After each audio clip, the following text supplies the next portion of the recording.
નમસ્કાર વિદ્યાર્થી મિત્રો, આપણે આજના લેક્ચરમાં છે એ ડેટકાની અંતસ્થ વિદ્યા વિશે અભ્યાસ કરવાનો છે. હવે આપણે જોઈએ કે ડેટકાની અંતસ્થ વિદ્યાની અંદર શું આવે, એનાટોમીની અંદર શું આવે તો એમ કે એની અંદરના બધા ભાગો છે એને અંતસ્થ વિદ્યા કહેવાય. સામાન્ય રીતે જ્યારે બાહ્ય રચનામાં બહારનો દેખાવ છે ને બહારના ભાગોનો સમાવેશ થાય તો આ અંતસ્થ વિદ્યામાં ડેટકાનું પાચન માર્ગ, ઉત્સર્જન તંત્ર, એનું પ્રજનન તંત્ર, ચેતાતંત્ર એવા દરેક ભાગોનો સમાવેશ થતો હોય છે. તો એમાં અંતસ્થ વિદ્યાની અંદર આપણો પહેલો ટોપિક કે ડેટકાનું પાચન માર્ગ અથવા તો પાચન તંત્ર. કાઉન્સમાં લખી નાખીએ, આપણે તંત્ર વિશે આપણે અભ્યાસ કરવાનો છે. હવે આપણે કન્ટિન્યુ ચાલુ કરીએ પાચન તંત્રની અંદર. તો હંમેશા કોઈ પણનું જ્યારે પાચન તંત્ર જોતા હોય ને તો મુખ, કંઠનળી, અન્નળી, જઠર, આંતરડું અને મળાશય એટલા ભાગ મોસ્ટ ઓફ દરેક સજીવની અંદર છે એ આવતા હોય. એટલે કમ્બાઈન એટલી વસ્તુ તો હંમેશા બધામાં યાદ જ રાખવાનું. અને સહાયક ગ્રંથિ તરીકે જો કહીએ તો એની અંદર છે એ યકૃત ને સ્વાદુપિંડ હંમેશા આવતું હોય એમ. તો આપણે પહેલાં તો એના મુખ્ય અંગો છે એનું વિશે અભ્યાસ કરી લઈએ. આમાં પાચન તંત્ર અને એનું ઉત્સર્જન તંત્ર બંને ભેગું, આ મૂત્રપિંડવાળું જે છે એનું ઉત્સર્જન તંત્ર એ બંને ભેગું આપ્યું, પણ આપણે ફોકસ ફક્ત આમાં પાચન તંત્ર ઉપર છે એ કરવાનો છે. હમણાં વ્યવસ્થિત સરસ રીતે તમને સમજાવી દઉં. તમે બધા થોડાક હવે એક્ઝામ આવ્યા તો થોડાક સિરિયસ થાજો. એટલે આમ સિરિયસ તો એવું નહીં, પણ એમ કહો ને તો થોડીક મહેનત વધારી દેજો એમ. સેલ્ફ મહેનત, તમારી પોતાની જાતે મહેનત કરતા થઈ જજો એમ. ઘણી વખત તમે અમુક લેક્ચર જોયા પણ ન હોય છતાંય વાંચી લેવું. ફરીવાર એ લેક્ચર તમારે તો ઓફલાઈન તમે તમારી રીતે ગમે ત્યારે જોઈ શકો એટલે સારું છે એમ. તો કારણ કે આ કોરોનાની સ્થિતિમાં છે એક્ઝામનું કઈ આવે ને એ નક્કી જ નથી. તમને કે એક્ઝામ ક્યારે આવે અને ટૂંક સમયમાં લેવાઈ જતી હોય, તો તમે તમારી રીતે જો પ્રિપેર રહો તો સારું પડે. હંમેશા એવી રીતે રીડિંગ કરવાનું કે હંમેશા કોઈ પણ વ્યક્તિ છે એ એક્ઝામને અનુલક્ષીને વધારે એનું વાંચન થતું હોય એમ. તો કાલ એક્ઝામ છે એવી રીતે વિચારશો ને તો હંમેશા તમારાથી પ્રિપેરેશન સારી થશે. તો હવે આપણે જોઈએ તો આમાં પાચન માર્ગ અને પાચક ગ્રંથિનો છે એ સમાવેશ થતો હોય છે પાચન માર્ગની અંદર. તો પાચક માર્ગ, પાચન માર્ગ અને પાચક ગ્રંથિને છે ને એમ પણ કહેવાય કે સહાયક પાચક ગ્રંથિઓ, કે જે પાચન કરવા માટે નહીં પણ એમાં અમુક અંતઃસ્ત્રાવો જે પાચન માટે મદદરૂપ હોય એવા આપે, જેથી કરી અને પાચનની પ્રક્રિયા છે એ ઈઝી બનતી હોય છે. તો પાચન માર્ગ અને સહાયક પાચક ગ્રંથિઓ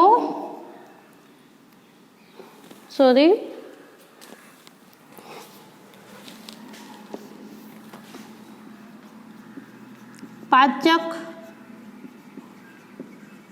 ગ્રંથિઓ છે એ આવેલી હોય. હવે એમાં પાચન માર્ગની અંદર કઈ કઈ ગ્રંથિઓ હોય તો પેલું તો મુખ, પછી બીજું આપણે ક્રમિક રીતે બધાય દર્શાવીએ, બીજું કંઠનળી,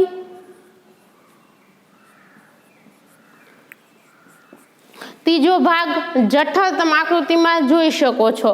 આમાં મુખ કંઠનળી ભાગ છે ડેટકાના મુખની અંદર આવેલો હોવાથી એને દર્શાવેલા નથી, ડાયરેક્ટ અન્નળીથી પણ આપેલું છે. તમે આકૃતિમાં એ રીતે પાઠ્યપુસ્તક પ્રમાણે દોરી શકો. પછી અન્નનળી, પછી ત્યારબાદ ચોથું જઠર, પછી પાંચમું આંતરડું. આંતરડામાં શરૂઆતનો ભાગ એક પક્વાશય હોય એટલે આપણે દર્શાવીએ પક્વાશય. પછી છઠ્ઠું હું દર્શાવું. આમ તો પક્વાશય આંતરડાનો જ ભાગ છે, છતાંય આપણે થોડુંક અલગ પાડી દઉં છું. આમ તો એ ભાગ આની આંતરડાનો શરૂઆતનો ભાગ છે એટલે અલગ પાડી શકાય નહીં આમ, કારણ કે એ એક આંતરડાનો જ ભાગ છે એટલે આપણે અહીંયા દર્શાવશું આંતરડું. પછી નેક્સ્ટ મળાશય.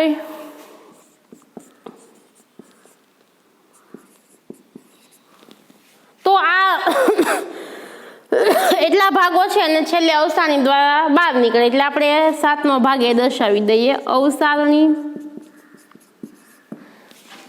તો આ એટલા ભાગનો છે એ પાચન માર્ગની અંદર સમાવેશ થાય.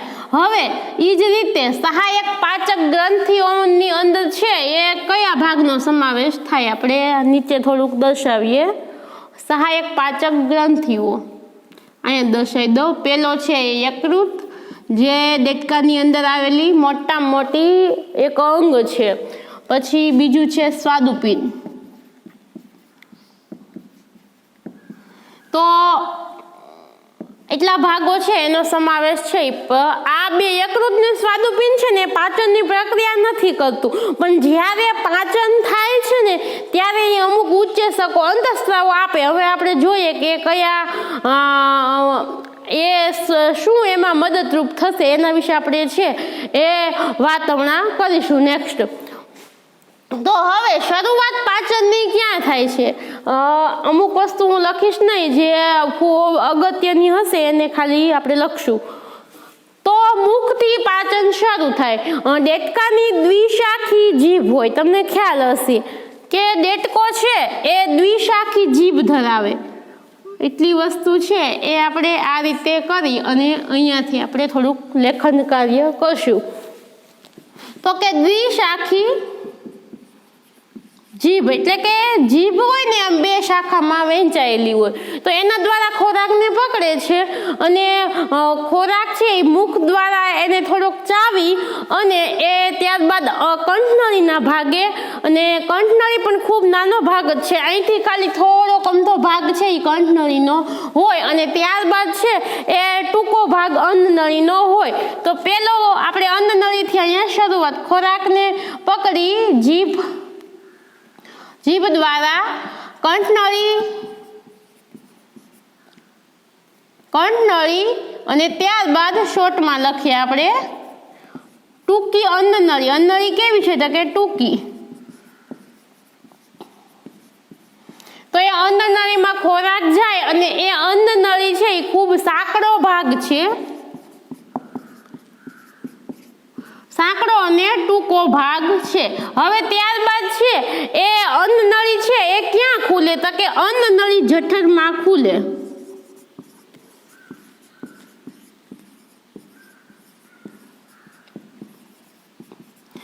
જે જઠર કેવો તો કે થોડોક મોટો ભાગ છે અને એ જઠર આમ થોડોક પહોળો ભાગ છે. આ ભાગ આપણે જઠરનો છે.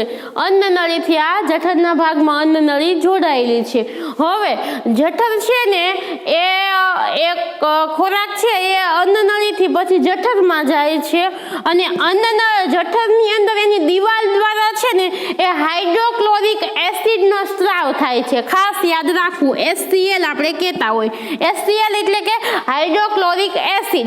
એ શા માટે તો કે હાઇડ્રોક્લોરિક એસિડથી પાચક જે રસ છે ને એ એસિડિક બને અને જે છે ને એ ખોરાકનું થોડું ઘણું પાચક રસ બનાવવા માટે છે ને ઉપયોગી થાય છે, કે થોડુંક ઘણું છે એ પાચનમાં મદદરૂપ થાય. એટલે કે એમાં જે ખોરાક આખો આમ તો બહુ જાજુ આમાં ખોરાકનું પાચન નથી થતું, થોડુંક અમથું જ થાય, એમ કે ખાલી ખોરાક આખો વલોવવા માટે છે એ વલોવવાની પ્રક્રિયા છે આની અંદર થાય જઠરમાં. લખી નાખીએ આપણે ખોરાક વલોવવાની પ્રક્રિયા, અને એ અર્ધપાચિત ખોરાક તૈયાર થાય. સંપૂર્ણ નહીં પણ કેવો તો કે અર્ધપાચિત ખોરાક. હવે એ અર્ધપાચિત ખોરાકને જો કેવું હોય ને તો આમ પાક કહેવાય. એ અર્ધપાચિત ખોરાકને આમ પાક કહેવામાં આવે. હવે એ અર્ધપાચિત ખોરાક ભાગ, ત્યારબાદ છે એ અહીંયા પક્વાશયના ભાગે એટલે આંતરડાના શરૂઆતના ભાગે છે એ જાય, એટલે કે જઠર છે એના પછી છે એ પાતળું લંબાયેલું છે આંતરડાનો ભાગ હોય છે જઠરની પછી, તમે જોઈ શકો. હવે આપણે એક જોડે જોડે એક અહીંયા પક્વાશય સાથે છે એક ભાગ છે એના વિશે કહી દઉં કે કઈ રીતે હવે આગળની ક્રિયાઓ થાય. તો તમને ખ્યાલ છે કે આ ભાગ છે ને એ આખો આમ જોઈન્ટ જ છે, અલગ નથી. કે જે શું છે તો કે યકૃતનો ભાગ, અને યકૃત બે ભાગમાં ડાબું જમણું એમ બે ભાગમાં વિભાજિત થયેલું હોય છે. અને એ યકૃત છે ને એ શું કરે તો કે યકૃત છે ને એક પ્રકારની પાચક ગ્રંથિ છે કે જે છે ને એ યકૃત છે ને પિત્તરસનો સ્રાવ કરે. અહીંયાથી આપણે લખશું યકૃત તો કે પિત્તરસનો છે એ સ્રાવ કરે.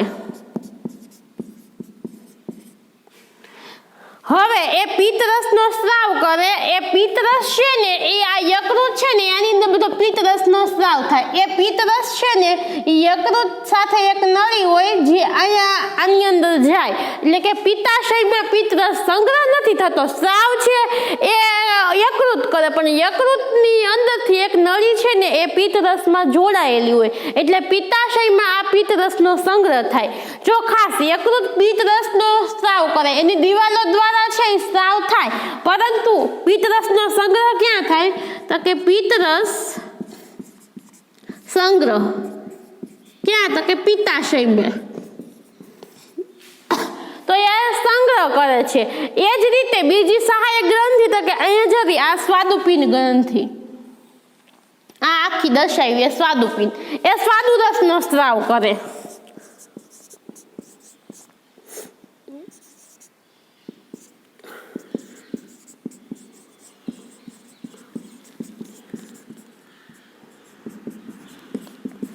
હવે આ એક છે પિત્તરસ ને બીજું છે એ સ્વાદુરસનો સ્રાવ કરે. હવે એક નળી અહીંયાથી આવશે, એક નળી છે એ આ પિત્તાશયની સાથેથી અહીંયા એક નળી હશે. આપણે અલગ પેન થોડીક વાપરીએ જેથી કરીને છે એ તમારે પ્રોબ્લેમ ના થાય. તો અહીંયાથી અહીંયા એક નળી હશે, એ નળી અહીંયા સ્વાદુપિંડ સાથે જોડાયેલી હશે, અને એ સ્વાદુપિંડથી એને સામાન્ય પિત્ત નળી કહેવાય એ નળીને, અને એ નળી સીધી આ ભાગ સાથે જોડાયેલી હશે. ખાલી એક સિંગલ એરામાં હું એ છે એ દર્શાવું. અહીંથી અહીંયા સ્વાદુપિંડમાં આવશે,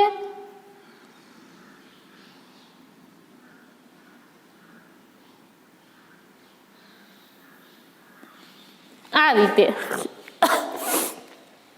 કઈ રીતે તો કે આખી સમજાઈ દો ફરી વાર, સોરી. યકૃત છે એ પિત્તરસનો સ્રાવ કરે. હવે એ પિત્તરસ છે તો સંગ્રહ પિત્તાશયમાં થાય, પિત્તાશયમાં સંગ્રહ થાય. એ જ રીતે સ્વાદુપિંડ તો કે સ્વાદુરસનો સ્રાવ કરે. હવે આ પિત્તાશયની નળી અને યકૃતની નળી જેને શું કહેવાય તો કે આ નળીને આપણે જો નામ દઈએ તો સામાન્ય પિત્ત નળી. એ સામાન્ય પિત્ત નળી બંને જોડાઈ થઈ અને આ સ્વાદુરસ ને આ બંને ભેગું થઈ જશે. અહીં એવું લાગે તો થોડીક વાર આ ફેફસાવાળો ભાગ કાઢી નાખવું, એટલે આપણે એની કાંઈ અત્યારે જરૂરત નથી, એટલે તમને થોડુંક આ વ્યવસ્થિત છે એ જોઈ શકાય. આ ભાગ થોડોક ટૂંકો કરી દઈએ.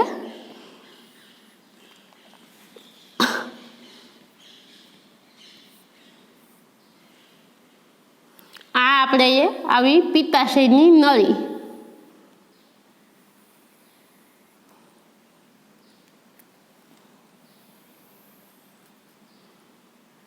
સોરી, થોડીક જઠરનો ભાગ આ બાજુ અંદર લઈ લઈએ એટલે આપણે વાંધો ન આવે. તો આ રીતે એક આખો ભાગ છે એ આવે કે જેને શું કહેવાય તો કે આને કહેવાય સામાન્ય પિત્ત નળી. આપણે અહીંયા ભાગ દર્શાવેલો છે. હવે આ સ્વાદુરસ અને અહીંથી આવે પિત્તરસ, એ બંને અહીંયા પક્વાશયના ભાગે આવે કે સ્વાદુ રસ, પછી પિત્ત રસ એ સામાન્ય પિત્તનળી દ્વારા તો કે પક્વાશયમાં આવે। એટલે પક્વાશય શું છે તો કે આંતરડાનો શરૂઆતનો ભાગ। હવે એ સ્વાદુરસ છે ને એ જે હવે જઠરમાંથી છે ને એ ઓલો અર્ધપાચિત ખોરાક હતો ને એ પક્વાશયવાળા ભાગે આવે, એટલે આંતરડાના ભાગમાં આવશે। એટલે હવે એમાં ત્યાં શું હશે તો કે સ્વાદુરસ અને પિત્તરસ હશે। એટલે કે ખોરાક પક્વાશય એટલે કે આંતરડાનો ભાગ।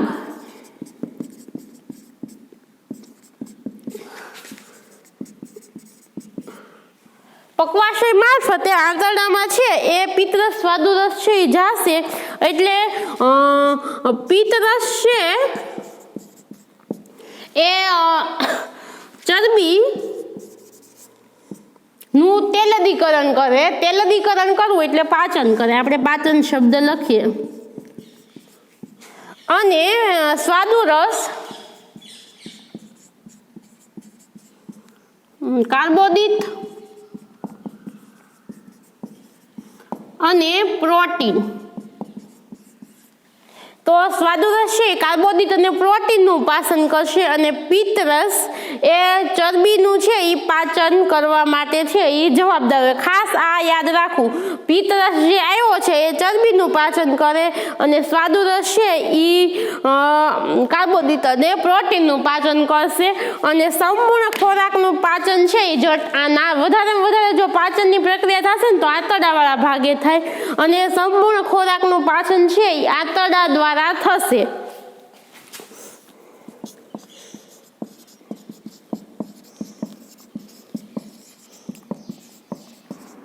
આંતરડાની દિવાલ આંતરડા દ્વારા થાય એટલે શું કરશે, હવે એના જે પોષક તત્વો હોય એ આંતરડાની દિવાલની અંદર એક રચના આવેલી હોય, જે આપણા આંગળીઓ જેવા કોષો એ આવેલા હોય, એને જો કહો ને તો એ આંગળી જેવા પ્રવધવાળી રચનાને રસાંકુરો કહેવાય।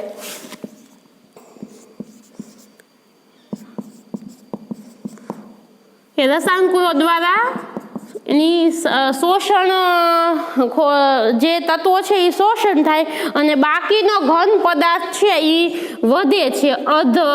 જે ઘન તો કે મળ વાટે ઘન કચરો વધે એ તો કે મળાશયમાં આવે અને ત્યારબાદ એ મળ રૂપે અવસાણીમાં આવે અને આ અવસાણીનો ભાગ કહેવાય ને અવસાણી દ્વારા ખોરાક મળ રૂપે બહાર નીકળે।